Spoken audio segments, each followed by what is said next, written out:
Praise God. The Word of God that we've read kanina mga kapatid reminds us to always be ready in every situation. Amen? Dahil kung kumikilos ang Panginoon 24/7, ganun din ang kaaway mga kapatid. And we need to make space for God every day. Amen? We need to live in a way that glorifies Him.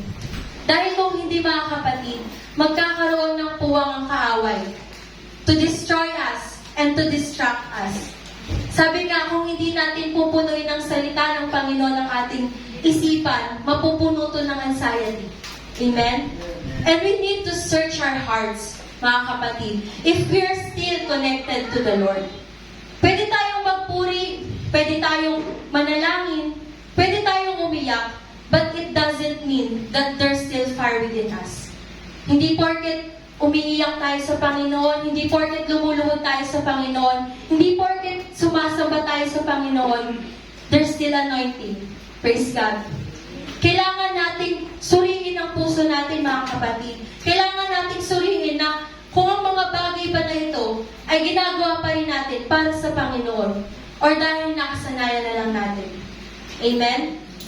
And we need to make sure that God is still glorified. Hindi porket nagpupuri at sumasamba tayo sa Diyos, ay naluluwalhati na siya, mga kapatid. Hindi porket na tumatalon tayo, sumisigaw tayo, ay nalulugod na ang Panginoon, mga kapatid. Dahil ang Panginoon ay tumitingin sa ating mga puso. Worship starts in a surrendered heart. Worship starts when we bow down ourselves. Amen? And revival starts in a surrendered heart, mga kapatid. Revival doesn't start in the altar call, but it starts early in the devotion.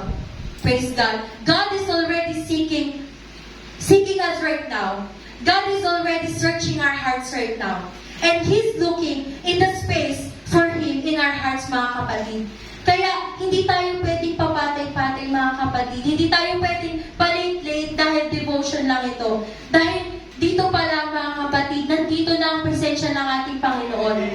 And if we totally lose the fire, that is the time na manlalamig tayo sa Panginoon. Kaya we can notice, mga kapatid, na may mga times na kahit gaano ka-encouraging yung worship leader, kahit gaano ka-encouraging yung song leader, na kahit talon siya ng talon dito, kahit sobrang powerful ng preaching, wala tayong response, mga kapatid. Because hindi natin napapansin, we totally lose the fire. Hindi porket na nandito tayo sa church, we still have that fire within us, mga kapatid.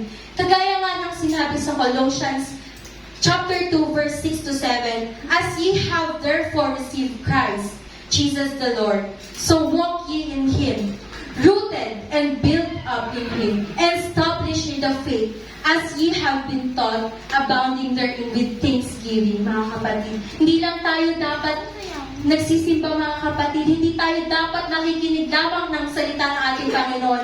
We need to make sure that we are rooted in Christ. And we need to search our hearts, mga kapatid, right now. We need to enlarge our faith and walk with Him and do God-glorifying things. At palagi natin tandaan, mga kapatid, na ang Panginoon ay sa dalawa lamang lumuluklok. Amen? To the highest throne and to the lowest heart.